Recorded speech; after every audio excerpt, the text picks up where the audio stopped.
ആട് ജീവിതം, the got life. അപ്പോൾ ഒരുപാട് നമ്മൾ എക്സ്പെക്റ്റ് ചെയ്യുന്ന ഒരു മൂവിയാണ്. നമ്മൾ എക്സ്പെക്റ്റ് ചെയ്യുന്നതെന്ന് എടുത്തു പറയുകയാണ്. കാരണം എനിക്കറിയാം മലയാളികൾ ഒരുപാട് എക്സ്പെക്റ്റ് ചെയ്യുന്ന ഒരു മൂവി തന്നെയാണ്. ഓക്കെ, കാരണം നമ്മളിതിൻ്റെ അപ്ഡേറ്റ്സ് ഇങ്ങനെ കേട്ടു. കോവിഡ് ടൈം മുതൽ അവിടുന്ന് ഇതുവരെ ഈ ഒരു സിനിമയുടെ അപ്ഡേറ്റ്സ് കേട്ടുകൊണ്ടിരിക്കുകയാണ്. ഇടയ്ക്ക് അവർ കുറച്ച് വീഡിയോസൊക്കെ, അവരുടെ സ്ട്രഗിൾ വീഡിയോസൊക്കെ അവർ പോസ്റ്റ് ചെയ്തിട്ടുണ്ടായിരുന്നു. സോ ഫൈനലി ഒഫീഷ്യൽ ട്രെയിലർ ഔട്ടായിട്ടുണ്ട്. സോ ഇതിൽ ഇനീഷ്യൽ സ്റ്റേജിൽ തന്നെ ട്രെയിലറിൻ്റെ തമ്മിൽ ഓക്കെ അതൊന്ന് മനസ്സിലാവുന്ന ആ ഒരു ഇൻറ്റൻസിറ്റി ഉണ്ട് ഈ സിനിമയുടെ. അതായത് പൃഥ്വിരാജ് എന്ന് പറഞ്ഞ നടൻ ഈ സിനിമയ്ക്ക് ഇട്ട ഒരു എഫേർട്ട് ഇതിൻ്റെ ഈ ഒരു തമ്മിൽ നിന്നേ മനസ്സിലാവൂടെ. ഞാൻ ആ തമ്മിൽ പ്ലേസ് ചെയ്തൊരു രീതി, പൃഥ്വിരാജിൻ്റെ ആദ്യം കുറച്ചൊരു യങ് വേർഷൻ, പിന്നെ കുറച്ചൊരു താടിയൊക്കെ വെച്ചിട്ട് സ്ട്രഗ്ലിങ് ഫേസ്, പിന്നെ സർവൈവൽ ഫേസ്, ഇത് മൂന്നും. ആൻഡ് ഈ പേര് തന്നെ നിങ്ങൾ നോക്ക്, ദ ഗോട്ട് ലൈഫ് എന്ന് എഴുതിയിട്ടുള്ളത്. ജി ഭയങ്കര ബ്രോഡായിട്ട് ബോൾഡായിട്ട്, എ വരുമ്പോഴത്തേക്ക് കുറച്ച് സ്ലിമ്മായി, ടി കുറച്ചുകൂടി സ്ലിമ്മായി, എല്ല് കുറച്ചുകൂടി സ്ലിമ്മായി, ആൻഡ് ഐയിൽ ഒരു മനുഷ്യൻ, ഒരു സർവൈവ് ചെയ്ത് പോകുന്ന ഒരു മനുഷ്യൻ്റെ ആ ഒരു, എനിക്ക് തോന്നി എന്താ പറയുക, വലിയൊരു ഡെസേർട്ട് കൂടി നടക്കുമ്പോൾ തളർന്നു പോകുന്നൊരു മനുഷ്യൻ്റെ രീതിയിലുള്ളൊരു ഫിഗർ.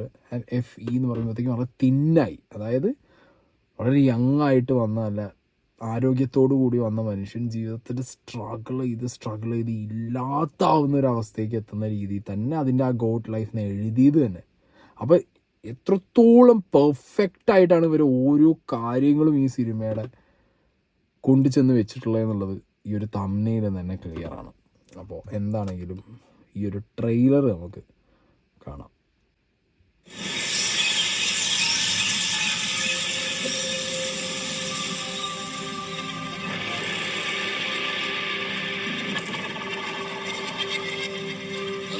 से कोई बाहर ना जा सके. അന്തർ സെ കോയി ന ബാഹർ ജാ സക്കെ. അതിൽ തന്നെ ഉണ്ട്, പെട്ട് കഴിഞ്ഞാൽ പെട്ടു, പിന്നെ ഇല്ല മക്കളെ പുറത്തേക്ക്. ആ കൈ കാണിക്കുന്നതും ആ ഷോട്ടുകളും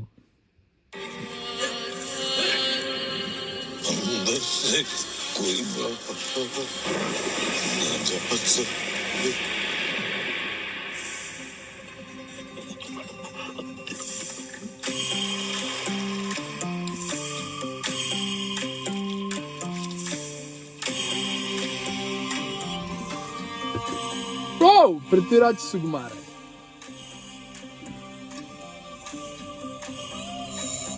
അതൊരു വല്ലാത്ത സീനായി പോയിട്ടാ.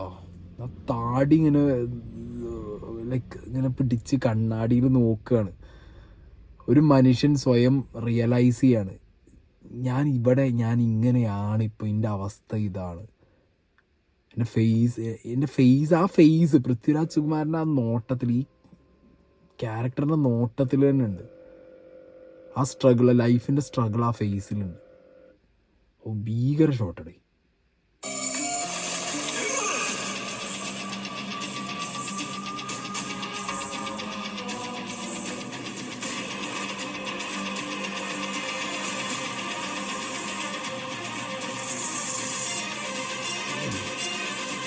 AR Rahman.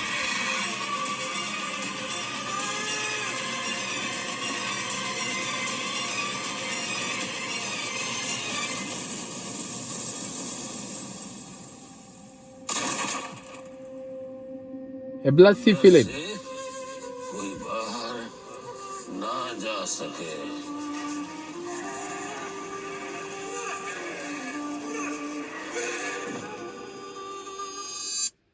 March 28th.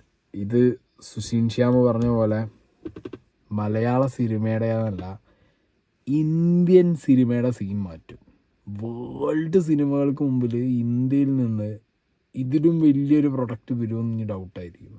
മാൻ പൃഥ്വിരാജ് സുകുമാരൻ എഫേർട്ട് എന്ന് പറഞ്ഞു കഴിഞ്ഞാൽ ഇതിലും ഭീകരമായിട്ടുള്ളൊരു effort I don't think so എത്ര പേര് സിനിമയിൽ എടുത്തിട്ടുണ്ട് എന്നുള്ളത്. കാരണം ഓരോ ഫ്രെയിമിനും പൃഥ്വിരാജിനെ കാണുന്ന സമയത്ത് പല ഫ്രെയിമിനും ഞാൻ തന്നെ ആലോചിച്ചത് ഇത് അങ്ങേര് തന്നെ അല്ലേ ഇത്. പല പല ലൈക്ക് വലിയ രീതിയിലൊന്നും നമുക്ക് കാണിച്ചു തന്നിട്ടില്ലെങ്കിലും ആ ഒരു കോയിനൊക്കെ നോക്കി നിൽക്കുന്ന ഒരു പെർട്ടിക്കുലർ സാധനം ആ ട്രെയിലറിനകത്ത് എന്തോന്നാണ് ഇത് ഇവിടെ ലൈക്ക് ഓരോ സിനിമയിലും റിയാലിറ്റി അല്ലെങ്കിൽ റിയലിസ്റ്റിക് ആയിട്ടുള്ള സാധനങ്ങൾ കൊണ്ടുവരാൻ വേണ്ടിയിട്ട് പല ഗിമിക്കുകളും കാണിച്ചു കണ്ടിട്ടുണ്ട്. ഇതൊരു മനുഷ്യൻ ബോഡി മൊത്തം ട്രാൻസ്ഫോർമേഷൻ എന്ന് പറഞ്ഞു കഴിഞ്ഞാൽ പൃഥ്വിരാജിൻ്റെ ആ ടൈമിൽ നമ്മൾ അത്രയും ലീനായി താടിയൊക്കെ വെച്ച് ഇങ്ങേര് ഭയങ്കരം. ഇത് ഡയറ്റിൻ്റെ ആവശ്യത്തിന് അങ്ങേര് എവിടെയോ വേറെ എവിടെയോ പോയി കൺസൾട്ട് ചെയ്ത് തടിഞ്ഞ് എത്ര കുറയ്ക്കാൻ പറ്റുമോ അത്രയും ബോഡി വെയിറ്റ് കുറച്ചിട്ടൊക്കെയാണ് ഈ സിനിമയിൽ മുന്നോട്ട് പോയെന്നുള്ളതൊക്കെ ഇതിൻ്റെ മുമ്പ് ഒരു വീഡിയോ ഇട്ട സമയത്തൊക്കെ അതിൽ പറഞ്ഞിട്ടുണ്ടായിരുന്നു. ആൻഡ് ഈ ഒരു സീനും ഒന്നും പറയാനില്ലടി. ഒരു മനുഷ്യൻ്റെ ലൈഫിലെ ഏറ്റവും ഇത് എത്ര പേർക്ക് റിലേറ്റ് ചെയ്യാൻ പറ്റും എന്നുള്ളത് നിങ്ങളൊന്ന് കമൻറ്റ് ബോക്സിൽ പറയാം. കാരണം എനിക്കിത് പെട്ടെന്ന് സ്ട്രൈക്കായി. കാരണം ചില ടൈമിൽ ഈ ഞാൻ മിററിൽ ഭയങ്കര കുറവായിട്ട് നോക്കാൻ ആഗ്രഹിക്കുന്ന ഒരു മനുഷ്യനാണ്. കാറിൽ കയറുമ്പോൾ മാത്രമാണ് ഞാൻ ഈ മിററിലേക്ക് നോക്കാം.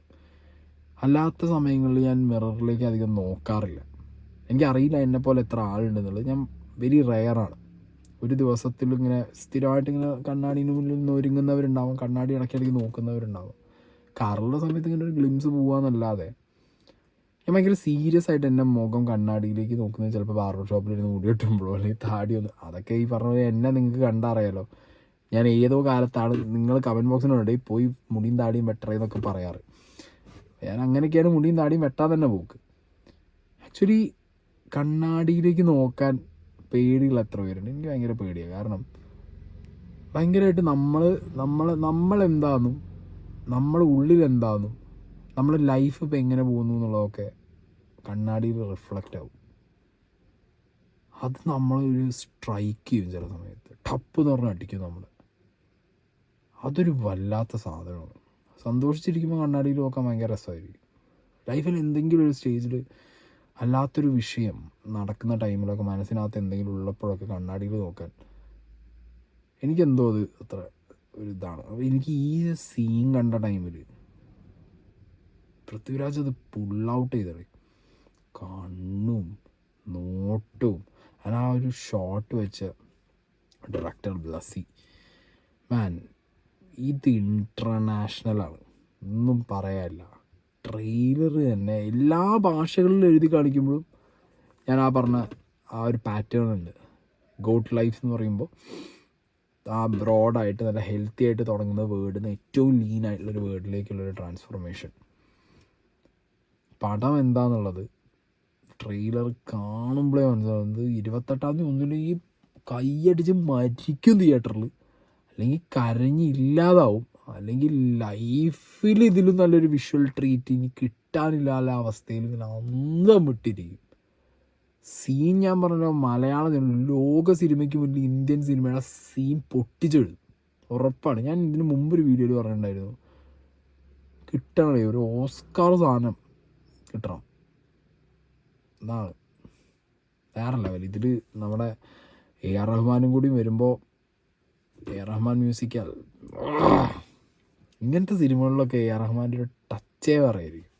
പിന്നെ ഡിസ്ട്രിബ്യൂഷൻ്റെ ഒക്കെ സൈഡ് നോക്കുള്ളൂ. പൃഥ്വിരാജ് പ്രൊഡക്ഷൻസ്, ഒമ്പാലെ, മൈത്രി ഫുള്ള് ഇനി ഇല്ല, ഇനി പറയാനൊന്നുമില്ല. അപ്പോൾ പടം തിയേറ്ററിൽ 28-ാം തീയതി